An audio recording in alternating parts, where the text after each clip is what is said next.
So today we'll be learning about theory and practice of native mass spectrometry. So I'm going to start today by just clearing some misconceptions. Why do we need to do native mass spec, and what do we mean when we say native? There are some misconceptions about that, and I would like to clear that up. We'll then cover the instrumentation that we can use for native mass spec, and we'll look at sample preparation. That's extremely important, probably more important in native mass spec than in any other type of mass spectrometry. We'll look at sample acquisition, we'll look at mass analysis, we will look at how we do multimer assignment, because one principal use of native mass spec is for looking at multimeric assemblies. I'm going to spend quite a lot of time on the charging mechanism in electrospray because that is fundamentally important. And then we'll move on to see how we can use charge state distribution analysis. So just to recap what we've covered in some of our other series, there are essentially three experimental approaches to mass spec. There's a bottom-up approach where we generate peptides with a protease, and we use fragmentation analysis to identify proteins by homology and to identify known post-translation modifications. And have an analogy here is we can identify that this is egg because it tastes like egg. The second approach is top-down. We've covered this as well previously, and here proteins remain intact under denaturing conditions, and we use the accurate mass to determine the structure. We get the identity of the protein, and we can also see any unknown post-translation modifications. And here the analogy is we know this is an egg because it actually retains the structure of an egg. In native, again, proteins are intact, but this time we analyze them under native conditions. So we use accurate mass measurement. We get all the information we get from top down, but we also are able to measure molecular interactions in addition to the structure and identity, and we can use charge state distributions to determine size, stability, and conformational folding. And my analogy here is we know that this is a chicken because it behaves like a chicken. And as I hope you will realize as we go through this presentation, native mass spectrometry is the most powerful benchtop bioanalytical technique that is available to you. I just want to say something about protein quality control. In our lab and in lots of labs, people are working on recombinant proteins, and there are many applications for these. And if you are working on recombinant protein, it's very important to use quality control to make sure that you retain your efficacy and reproducibility. So the QC you're looking for is you want identity, PTMs, any modifications, mutations, you want to know the purity, but you also want to know the specific activity of your protein and its monodispersity. And you may be using mass spectrometry, but unless you are using native mass spectrometry, conventional denaturing mass spec yields no information about specific activity or monodispersity. And you may like to know that something in the order of 40% of biological publications are not reproducible. And I believe part of the reason for that is people have no idea whether the protein they're working on is actually functionally active. And this is crucially important. Okay, so what does native actually mean in the context of mass spectrometry? Well, it simply means what it says, native. I'll qualify that. If a protein is native, it must retain all the characteristics of the native state. So I've listed some of these. It must be retain activity, the same structure, the same conformational stability, the same ability to bind ligands for protein-protein interactions, and the same complex stoichiometry. So in essence, proteins are either folded and they're in the correct formation, or they aren't. And there isn't really a halfway house. If a protein is non-native, it's either partially unfolded or it's fully denatured. And of course, for most proteins, this process is irreversible.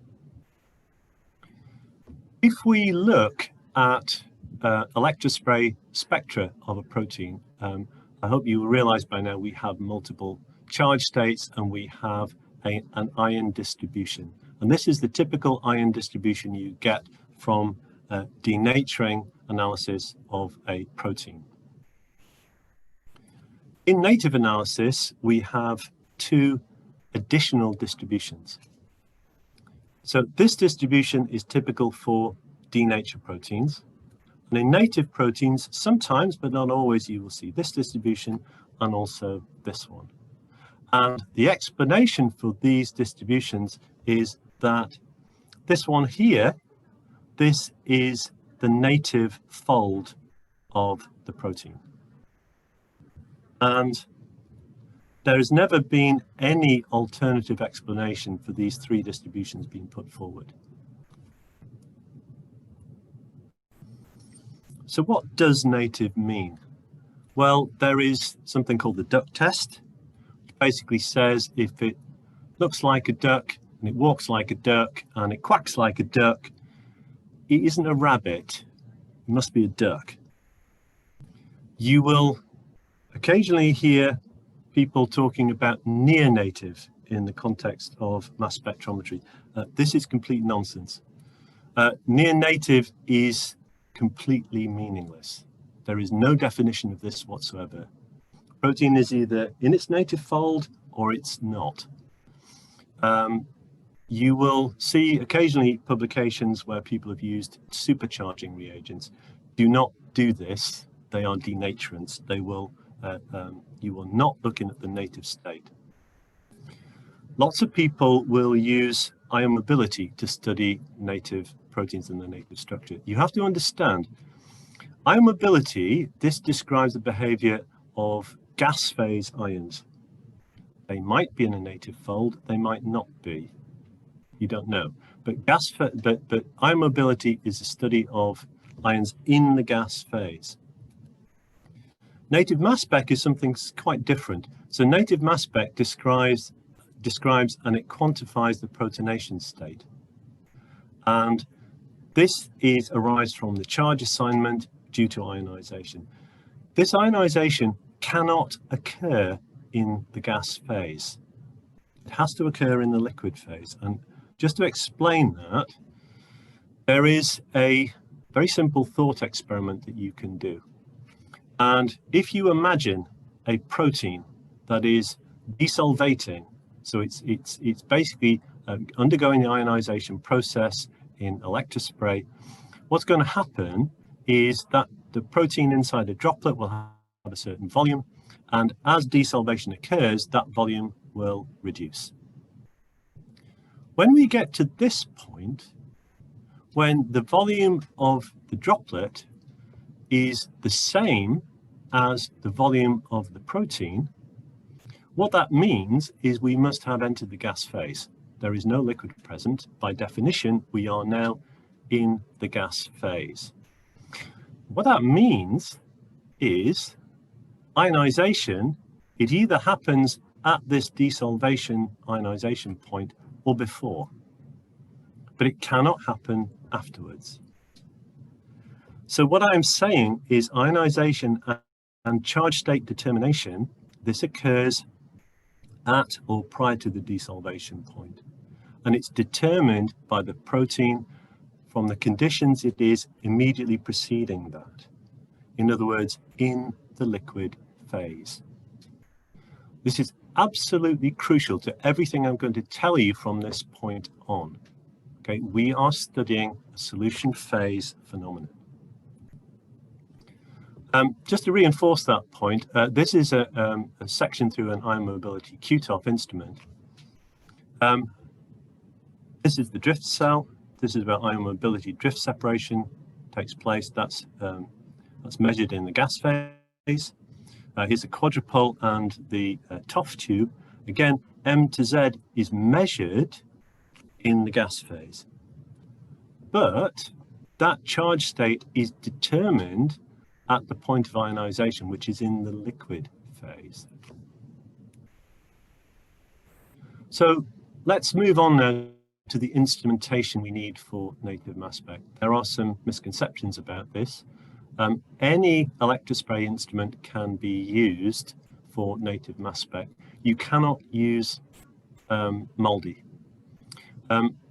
The older mass spec instruments, their M to Z range only goes up to about 3,500, and that has a limit on the size of proteins you can actually analyze, which is about 45 kilodaltons.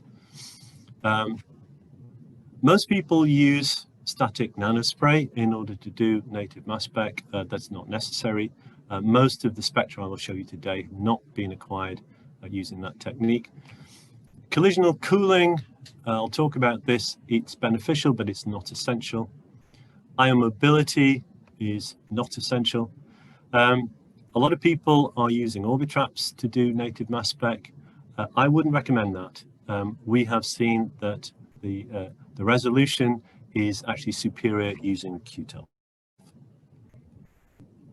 And just to show an example of this, this is an old instrument we have. It's an ion trap, and just to prove that it's possible, I acquired this native spectra of BSA on this ion trap instrument. This has an MZ limit of up to about 6,000, so we'll be able to measure probably up to about 90 kilodaltons on this instrument. So I said right at the start, the key to native mass spec is sample preparation. And the first thing that we must do is we must desalt the protein because salt is the enemy of electrospray. So what we must do is we must desalt the protein into a volatile buffer. It has to be volatile because it needs to be mass spec compatible. If we are working on membrane proteins, we need to retain detergent within the buffer. It should be around about twice the CMC. Compatible detergent would be something like dodecamaldehyde. Native conditions must be maintained, obviously. If you're working on proteins, they have to be freshly prepared and they need to be held on ice prior to analysis. I personally don't see any point at all in doing a native analysis of a protein which is not fresh. So obviously we don't want to do freeze-thaw cycles. In order to do our desalting and sample prep, we cannot use reverse phase because obviously they have organic solvents, so we can't use those, they're denaturants. Also, we don't have the option to use the ion pairing reagents we would normally use because again, they are denaturants. Most proteins in our experience, they will tolerate round about plus or minus 1 pH unit about the optimum without denaturation. We know that because we can actually visualize denaturation by native mass spec, so we know that that's the case. Do not use DMSO when doing native mass spec. I will explain that later. So here's some example of volatile buffers that we can use. I've listed 4 different buffer systems that we routinely use. You have the option to change the ionic strength. You can play around with the pH, and if you don't get a good native spectrum first time around, you can change the buffer conditions. You can change the pH until you've achieved a native state. This buffer this is the physiological buffer for these two enzymes, and this works very well. There are 3 buffer exchange methods available to you. The most commonly used one is gel filtration spin column. You have to pass your sample through this column 3 times. So you need rather a lot of material to start with. You would typically need at least 50 micrograms of protein. Another option is dialysis. This requires possibly slightly higher volume and is arguably more gentle than buffer exchange, than gel filtration. Another option open to you is size exclusion mass spec, and this is inline. So it has the advantage of you can automate it, and you can also get away with a much lower sample loading, as I'll show you later.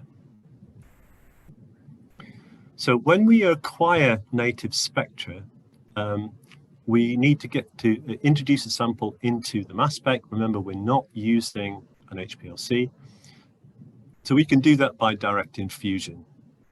This is simply spraying your protein solution directly into the nebulizer of the instrument.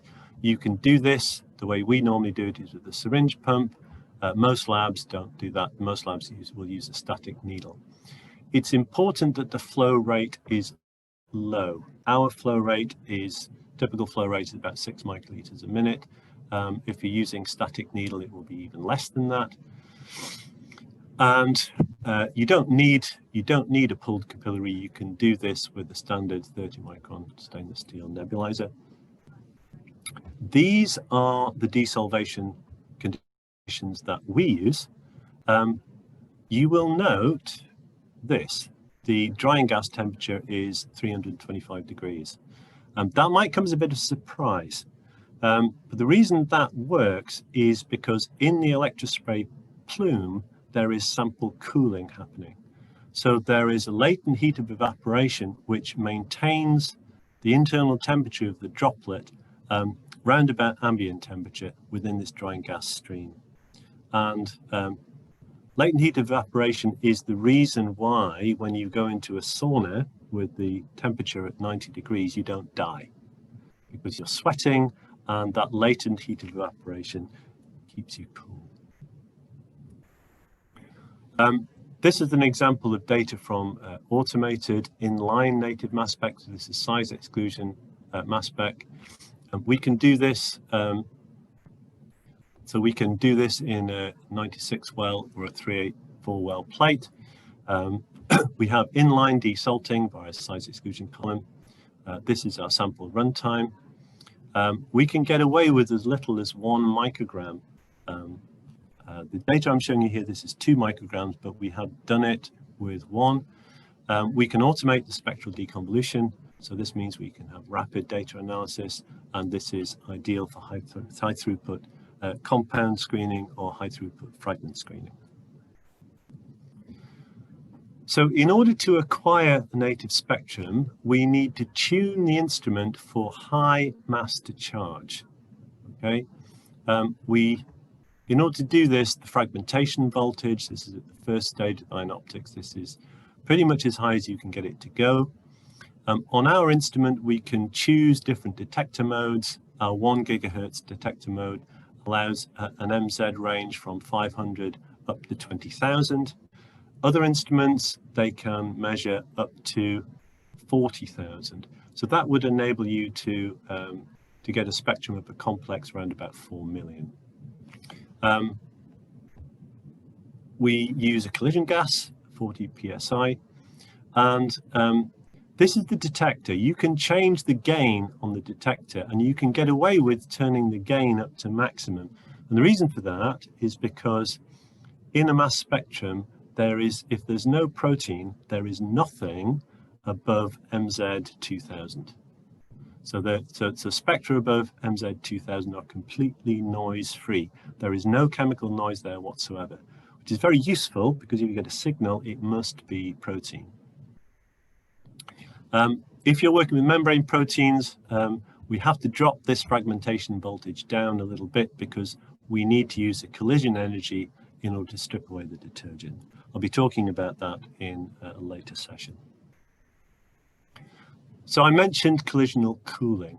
The reason we need to do this is because compact, in other words, native high MZ ions are quite difficult to transmit through the ion optics. And collisional cooling by introducing a low pressure gas to the ion optics. This collision with this gas, this slows these high energy ions down, and it improves transmission efficiency. This has been known for a long time, and this was traditionally done on Q-TOF instrument by introducing nitrogen, a low nitrogen pressure here at the first quadrupole. We don't have that option on our instrument. What we discovered is actually you don't need to do it at the start of ion optics. It works quite well at the end of the ion optic path, and we can use the collision cell to introduce our cooling gas. And all Q-TOFs will have a collision cell. So this is possible on all instruments. And the collision gas we use is actually not nitrogen now, we use argon. So let's look now at how we analyze the data. And one of the most useful things you can do, and we always do this, is we will always compare the spectra of a native protein against the same protein under denaturing conditions. So we acquire either under denaturing conditions with LC-MS or native by direct infusion or size exclusion MS. We obtain master charge spectra for both, we deconvolute both, and then we compare the neutral versus the neutral spectra. So we're comparing denaturing versus native. And this is a typical thing that you will see. This is a normal intact mass spectrum. This is mass matching the expected mass. We have a series of sodium adducts here, which is completely normal. We compare that to our native spectrum. We have the same mass here, almost the same mass, and we have a mass addition. So you should expect mass additions under the native state. Okay, if there are small molecules, ligands, metal ions binding to your protein, you will see a mass addition. And here's a good example. This protein is known to bind zinc. Under the native conditions, it does. Because we are operating outside of the optimal range for our instrument, native spectra, often they will have a lower resolution than denatured spectra, and alongside that they will have a lower mass accuracy. And this is especially true above 100 kilodaltons. It doesn't matter particularly. When we deconvolute the spectra, you can use the vendor deconvolution software, but there are some problems with it. One problem is it's not really designed to distinguish multimers. One of the things we're looking for when we're doing native mass spec is what is the multimeric state. And the problem is that this ion, okay, so one M1 with one charge has the same M to Z than the dimer with two charges, which has the same M to Z as the trimer with three charges. Also, the vendor software cannot deconvolute above 750 kilodaltons. I think the main reason for that is when it was written, nobody imagined that anybody would want to deconvolute above 750 kilodaltons, but actually now lots of labs are doing that routinely. In most cases, when you're doing an analysis, the mass is not really the thing of interest.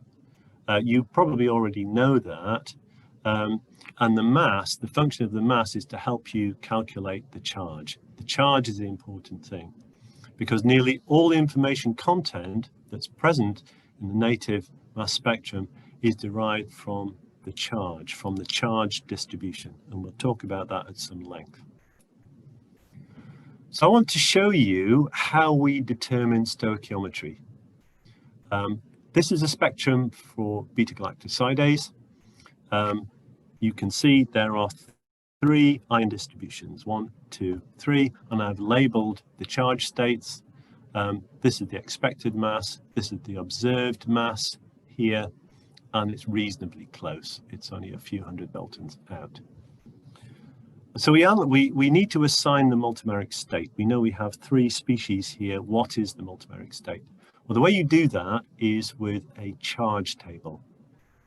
All the charge table is from the deconvoluted mass, we work out the charge state, the mass to charge for every multimeric state and every charge state. So these are all the charge states for the monomer. These are all the charge states for the dimer, for the trimer, and for the tetramer. And we have all of the corresponding MZ values. And if you now try and match these consecutive MZ values to the table, these values here will only match here. And that tells you this has got to be monomer. These values here will only match the dimer, and the main species will only match the tetramer. You will note that there is nothing here. There are no trimer. And that's exactly what you would expect. This is beta-galactosidase. It's known that it's a tetramer, and this is the crystal structure. And what you would expect in tetramer formation is 1 + 1 makes 2, and 2 + 2 makes 4. There is no trimer. Here's another example of stoichiometry, for this time for a membrane protein. This is SLC14. I'm not going to explain how we do this at this stage. This will come in a later seminar. But I would like you to ignore these. These are artifacts of the collisional activation. What I would like you to concentrate on is these species in the green. So we can see that the principal species here from doing this analysis I've just showed you with the charge distribution table, we can determine that SLC in its native state is a trimer. You will also see that you can't fit a single distribution to this. You can only fit this by 3 different distributions. And what that tells you is that SLC14 in solution has 3 different stable conformers. And as it says here, the ejected monomer and the monomer strip trimer, these are just artifacts of the method that we've used. So lots of people are interested in measuring protein complexes, and it may be you're looking for a dimer or a tetramer. It may be that you're looking for something a lot more complicated than that. And here's an example of a fairly complex protein complex, and this is the iron-sulfur cluster assembly. And you can see that this is made up of 5 different components. So what is the stoichiometry? Well, we can measure individually, using denaturing mass spec, we can individually measure the exact masses of the 5 components that make up the complex. We then acquired this by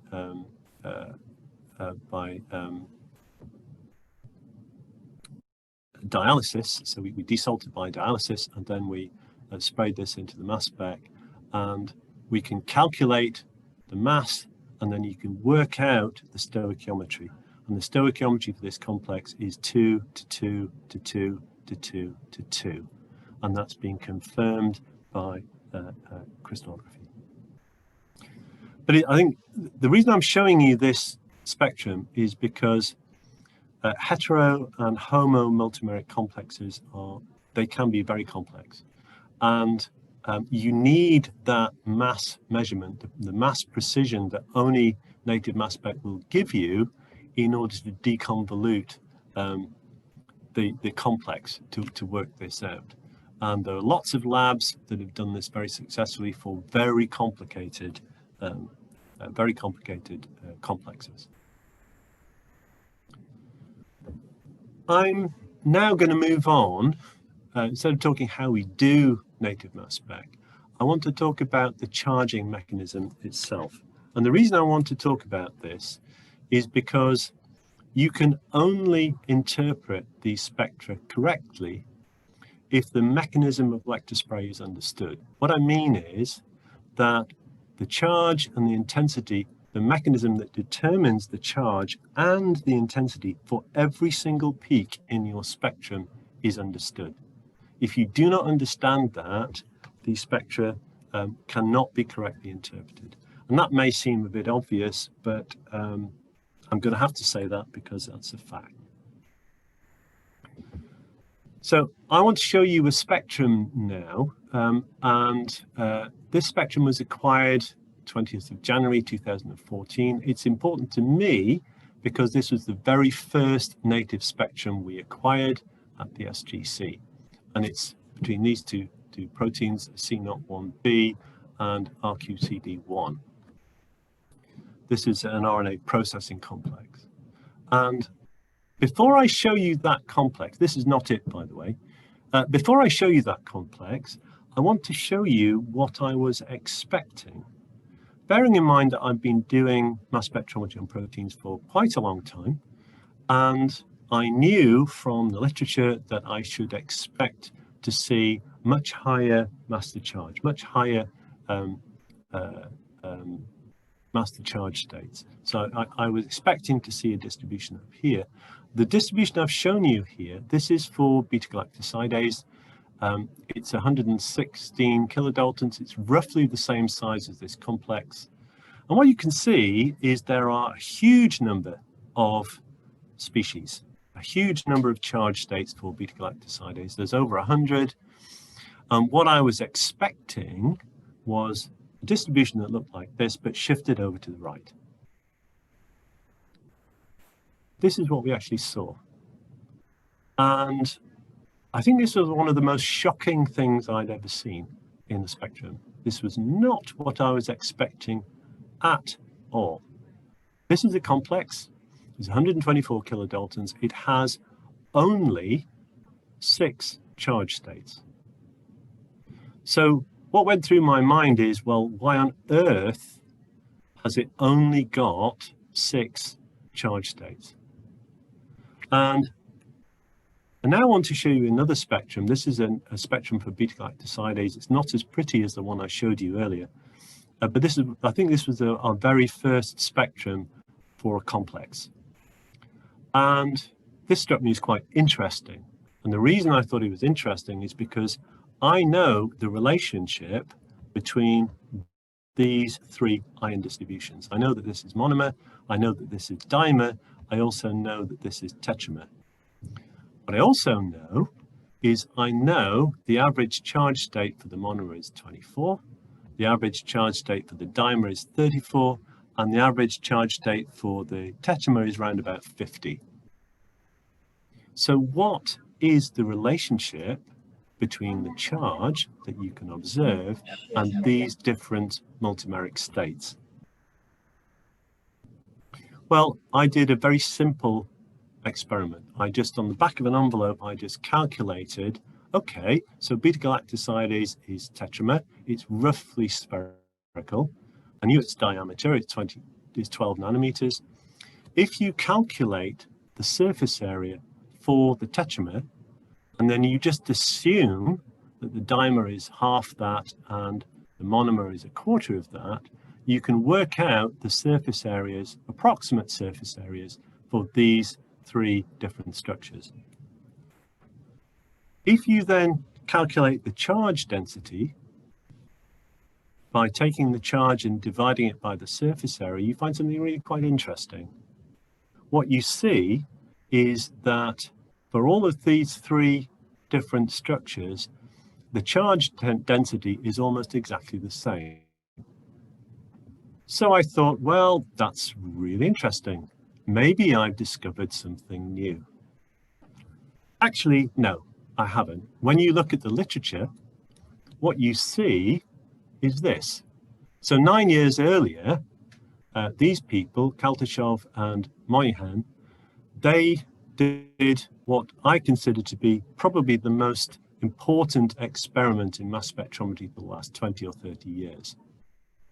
What they did is they acquired native spectra for all of these model proteins. There are about 20 different model proteins, and they measured the average charge state in the native conditions, so this charge state here. And then they plotted the log of the average charge state against the log of the surface area. This is a solvent accessible surface area that is being derived from the crystal structure.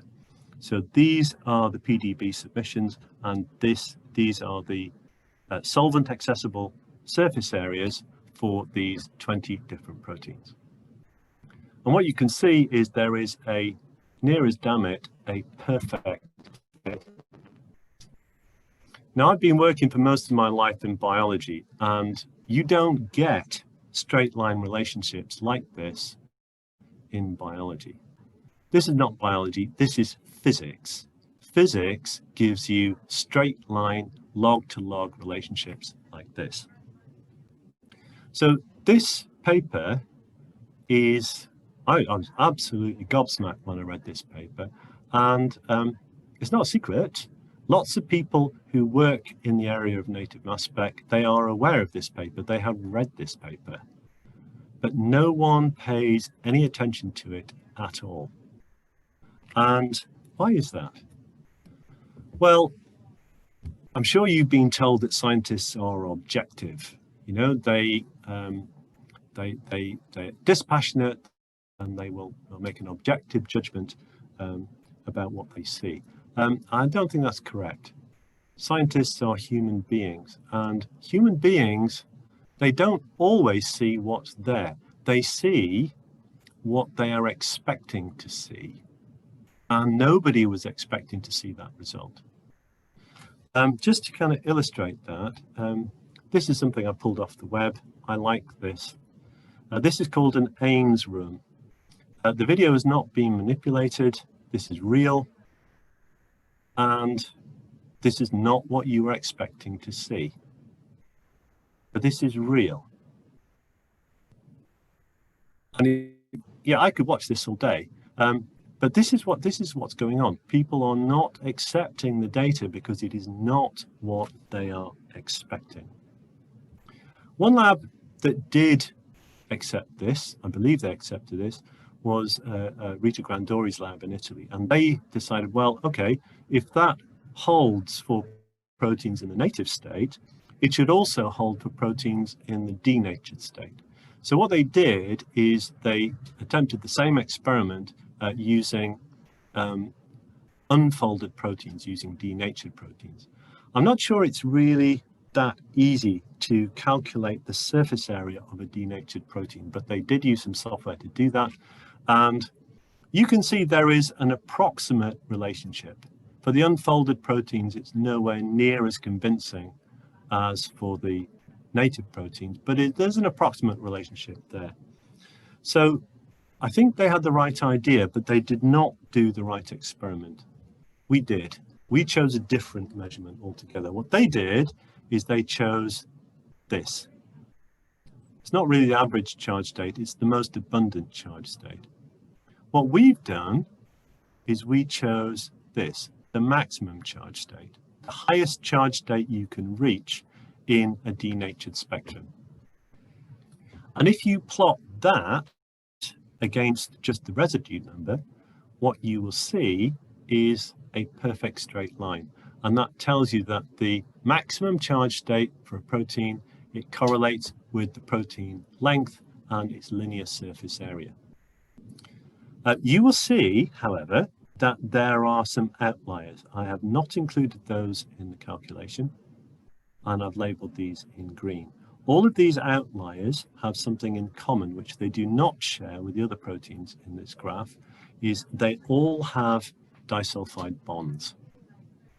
If we reduce those disulfide bonds, all of these proteins will now sit very happily on this line. So to show you some mass spec data, what I'm saying is that charge state is determined by surface area. I've got spectra here for two proteins. One of them is myoglobin, and the other one is lysozyme. This top spectrum, this is the denaturing spectrum. This is normally what you'd expect, these multiple charge states. And under native conditions, we have this much narrower MZ distribution. And you can see that this is native because it's binding the heme group. That's why we've got two sets of data rather than one. This is lysozyme. So this is lysozyme under denaturing conditions and under native conditions. And what you can see is actually there's almost no difference between these two. And the reason for that is because lysozyme contains 4 disulfide bonds and they have not been broken. So the reason for this charging here is not because we've dropped the pH, because we've done the same thing here and it hasn't happened. The reason for this charging is because the protein is unfolding. I'll illustrate this now with, this is BSA, and under native conditions this is fresh preparation of BSA, and you can see almost all of the protein is in its folded state. So it's going to look something like this. If we begin to denature that, and I haven't actively denatured this, this is an old preparation of BSA. It's been sitting in the fridge for a very, very, very long time. And we've still got the native state here, but now we have a considerable proportion of this, which is partially unfolded. So this is our native protein with its charge distribution, and we have now a higher number of charges as the protein is beginning to unfold. If we now do actively denature it, so we will do this with methanol and formic acid, you can see we've moved the charge distribution over to the left, so we have much higher charge states now. And what we're seeing now is unfolding of the protein. However, it's still not fully unfolded. In order to do that, we need to reduce it. We need to break the disulfide bonds. BSA has 19 disulfide bonds. If we reduce those, we now get the unfolded and the linearized charges here at this very high charge state. People who work on peptides, if you do mass spec on peptides, nearly everybody will tell you that the charge state for a peptide is determined by the number of basic residues it has. I don't know why they say this, because they have not done the experiment. Here we have done the experiment. What we did is we looked at tryptic peptides and chymotryptic peptides of BSA. We analyzed 82 different peptides in total, and we plotted the charge state in positive ion mode against the number of basic residues. And there isn't really any relationship here at all. Despite what people will tell you, there isn't a relationship there. However, if instead you plot the charge state against just the number of residues, you can see that there is a relationship developing here. And whereas the number of basic residues is a very poor predictor of charge state, just the length of the peptide is actually a pretty good predictor of charge state, and you can work out from this that you should expect approximately 1 proton on your peptide every 6 residues. Here's another example of a very highly charged peptide. This is a histone peptide. This is from histone H4. It's a tail peptide. It has 16 basic residues, but despite that, the charge density cannot go any higher than +9, and that works out about MZ600. This is the same peptide, by the way, under native conditions, and you can see that it actually has a much lower charge state, and it has therefore a lower surface area. So this is a nice example of something you probably not expect, a peptide adopting a secondary structure. I now want to show you this spectrum. This is a spectrum of Pepsin, and this is acquired in this buffer we talked about earlier. This is 0.1 molar hydrochloric acid, pH 1. That sounds a bit harsh, but that is the physiological buffer for active pepsin. And you can spray that into the mass spec, and this is the spectrum that you get. The interesting thing about Pepsin is a very highly negatively charged protein, unusually so. And it has only 3 basic residues. So it will have 4 basic charges because it will have an amine group at the N terminal. So it only has the possibility in solution of carrying 4 protons. What you can see in the spectrum, however, is that all of these species are higher than that. Pepsin under native conditions can acquire up to 11 protons. What's really interesting is if we do that under denaturing conditions. So to denature pepsin, you actually have to increase the pH. So if you take the pH above 7, it will denature it. And when you do that, what you see is pepsin can actually acquire up to 47 protons in the gas phase. So how on earth does this work? Well, there's nothing particularly unusual about pepsin. And pepsin is very negatively charged in solution. But if you look at the maximum charge state, the maximum denatured charge state for any protein, almost any protein, you will find that it sits above this line. So what I've done here is I've plotted the difference between the charge state in solution and the maximum charge state observed in electrospray, and I've plotted that against the protonated residue count. And what you'll see is almost all proteins have more protons than they have protonated residues. And it's not just proteins. Here's some data from oligonucleotides. So they are highly negatively charged. Most people will tell you you need to analyze oligonucleotides in negative ion mode. So I've done that here. This is what it looks like in negative ion mode, and it works. You might think that increasing the pH will increase the charge state. It doesn't. It has absolutely no effect. What's interesting is if you switch the polarities, it's exactly the same sample, same buffer. All I've done here is switch the polarity. So instead of negative ion mode, we've got positive ion mode. What happens is you can see from the scale here, we have nearly 50-fold more ion transmission. So ionization is 50 times more efficient in positive ion mode. Also, what you see is rather than observing the 2 charge states in negative ion mode, we now have 3. So what that tells you, what I hope you realize, is conventional understanding of electrospray charging mechanism, it does not fit the data. What we have observed is for species above the Rayleigh limit, so the Rayleigh limit is around about 600 Daltons, the protonation state is completely independent of the solution charge state.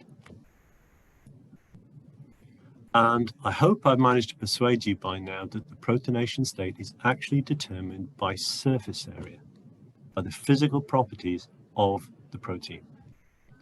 And just to reinforce that point, this is an experiment I like very much. This comes from Stefan Rauschenbach's lab in chemistry.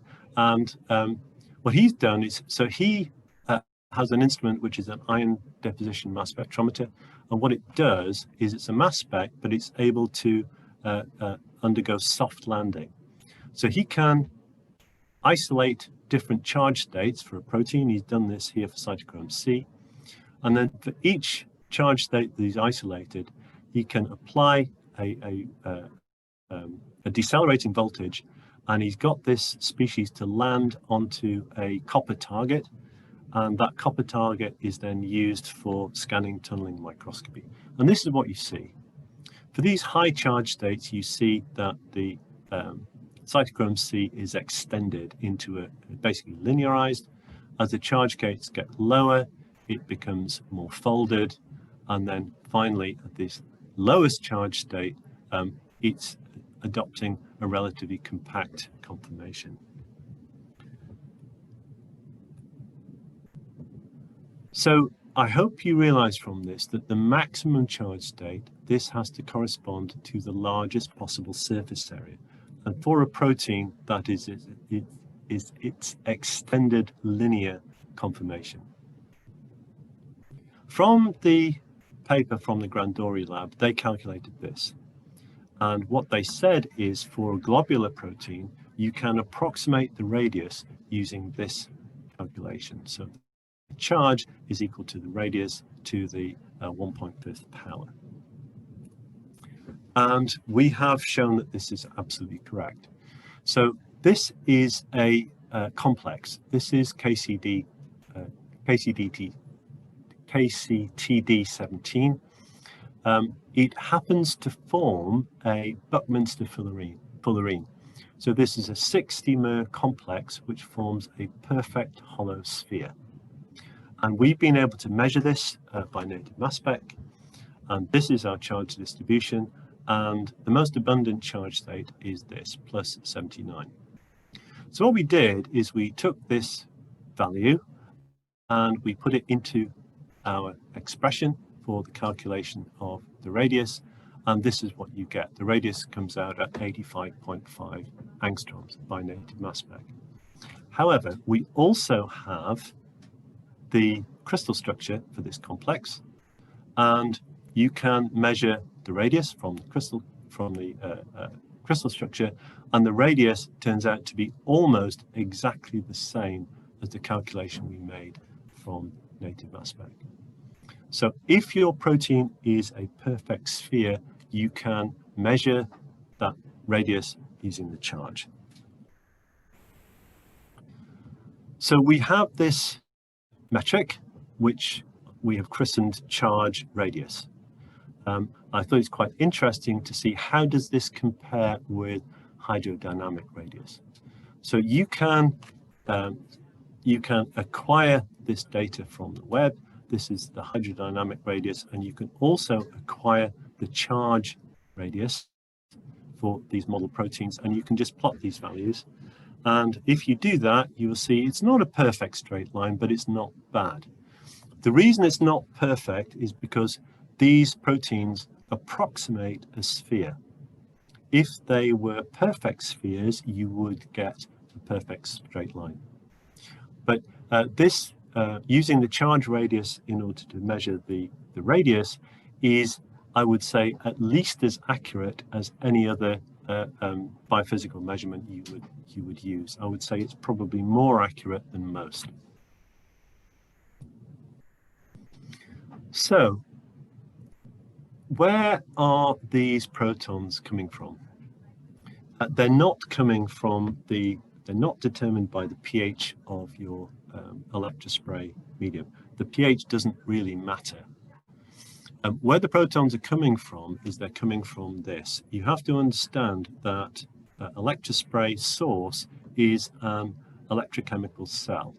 So we have electrons passing this way, and we have positive ions passing this way. This is the Taylor cone from the electrospray nozzle. And what's going on in here is by applying a voltage, it's typically about 3000 volts, by applying a voltage across this cell, we are generating protons by electrolysis. And they are always going to be in excess, absolutely irrespective of the mobile phase pH.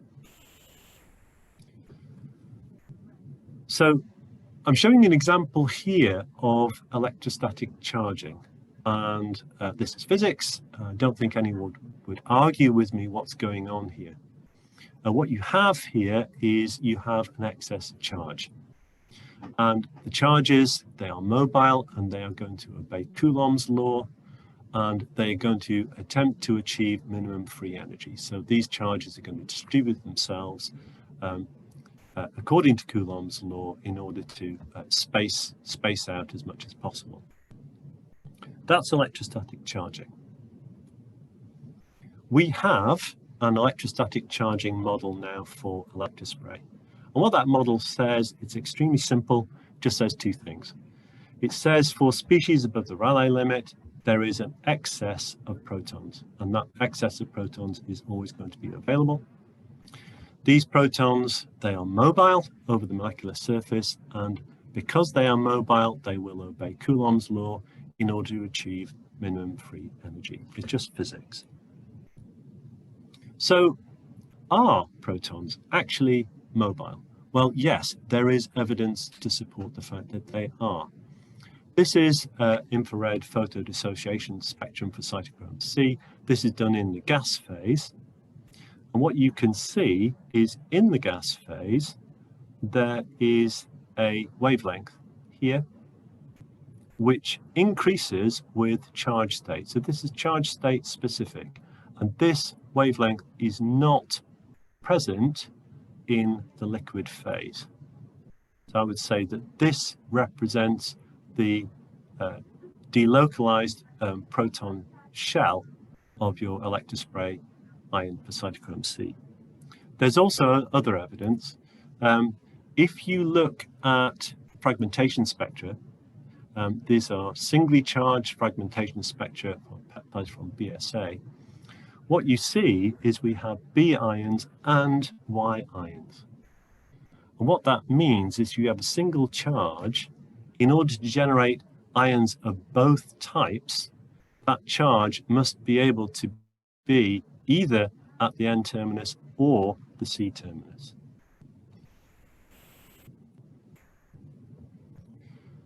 So we have this phenomenon of multiple charge states. Why on earth should multiple charge states exist?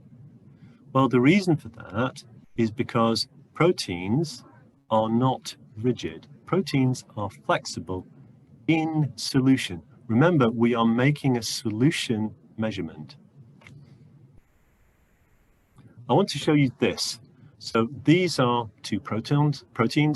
Streptavidin is unusual because it is the most thermally stable protein known. If you measure the width of the charge distribution for streptavidin, this is very narrow. If you measure it in charge units, at the full width half maximum, it's about 1.5 charge units wide. Compare that now to this spectrum. This looks like a denatured spectrum, but it isn't. It's a native spectrum. The reason it looks like it's denatured is because it's from an intrinsically disordered protein. The protein is tris-tetraproline. It has no thermal melting curve. And if you measure the distribution of the width of this ion distribution, it's 8 charge units. So this is highly thermally stable. This is intrinsically disordered. I now want to show you some data acquired from something which is not a protein. Okay, this is from diphenylalanine.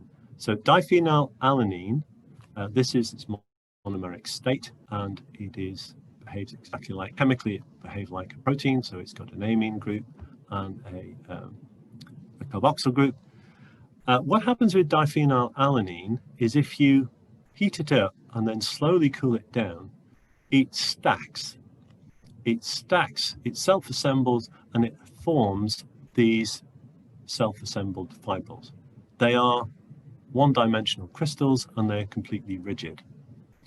You can get these to ionize in electrospray, and when you do that and you plot the charge state against the unit number for diphenylalanine, what you see is as the structures get larger, the charge state increases, but for every structure, there is a single charge state.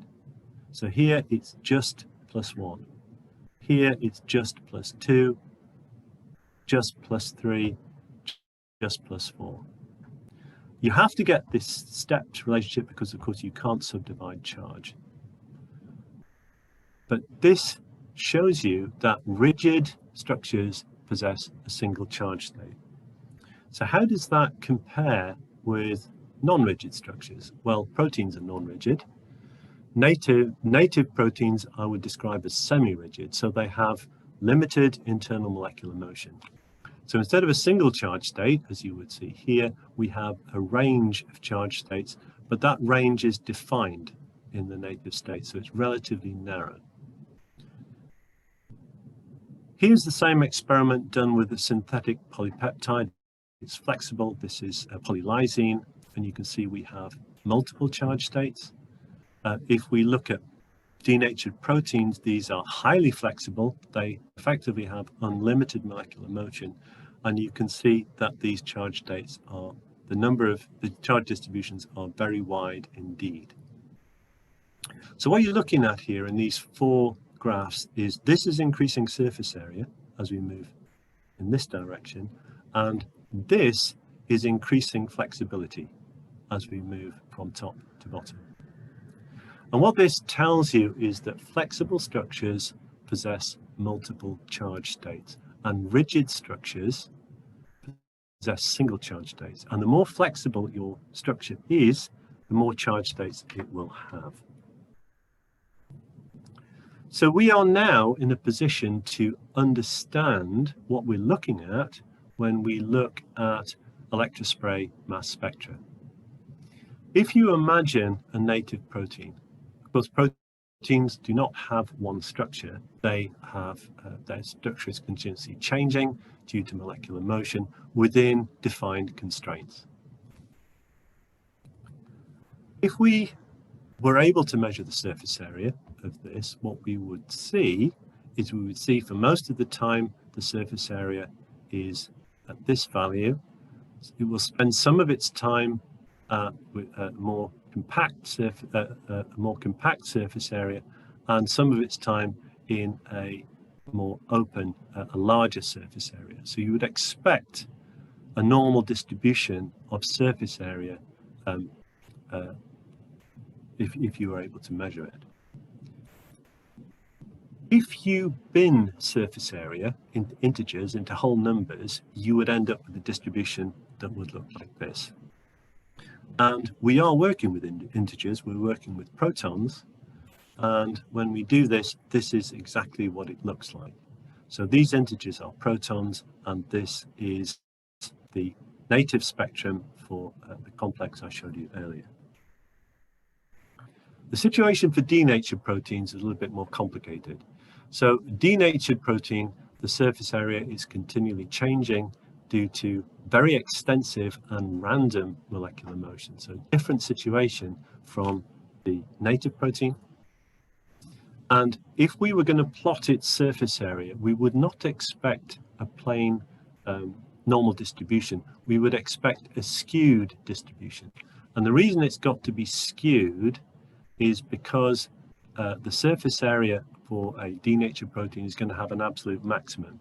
And that absolute maximum is going to be its extended linear form. The surface area cannot get any bigger than that. So we have this skewed distribution.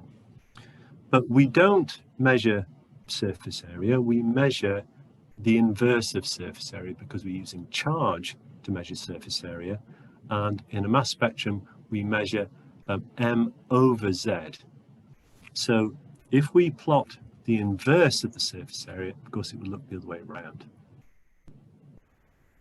Again, we're going to bin that into integers, so it's going to look like this, and then we compare that to what we actually see in a denatured spectrum, and it looks very, very similar indeed. So if we understand what electrospray spectra are telling us, and particularly in the native condition, we can start to use this knowledge. And here I have used the charge radius. I've calculated the charge radius for each charge state for trypsin. Okay, and this is trypsin in its normal pH buffer. This is the buffer used for tryptic digestion at pH 8. And if we measure the width of this distribution at full width half maximum, it comes out at 4 charge units. So we can do something interesting to trypsin. You may not know this, but you can stabilize trypsin by lowering the pH. You don't denature it. You can, by raising the pH again, you can get back to the fully active form, but you can stabilize trypsin at pH 2. If you do the same experiment, sorry, at pH 1, if you do the same experiment, what you see is 2 things are happening. First of all, the charge radius is getting narrower, so trypsin is becoming more compacted. But the other thing, which I think is more interesting, is this charge distribution has become narrower. If you now measure that for the pH 1, that charge distribution is 2.5 charge units.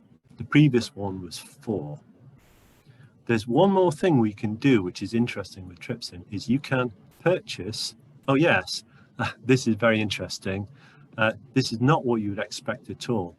When you move the pH from pH 8 to pH 1, the protonation actually decreases. So you're losing protonation by going from pH 8 to pH 1. So the other interesting thing you can do is you can purchase thermostabilized trypsin. This is called smart digest trypsin. And what Thermo have done to this is they have methylated it. They've methylated it to make it more thermally stable. And when you spray this, this is also at pH 8, which is physiological pH. Again, we've got this compaction, so the charge radius is less. If we now measure the full width half maximum here, it's 3 charge units. So here's an example of using charge radius to measure changes in thermal stability. There's another thing we can use this for. We can use it for measuring changes in conformation. So this is a kinase. This is aurora kinase. It's rather complicated what I've done here, but I have plotted here. These are the this is native spectra, and this is the deconvoluted spectra showing different phosphorylation states. So aurora kinase, if you incubate with ATP, it will autophosphorylate. So this is phosphorylation state 0, 1, 2, 3, 4, and 5.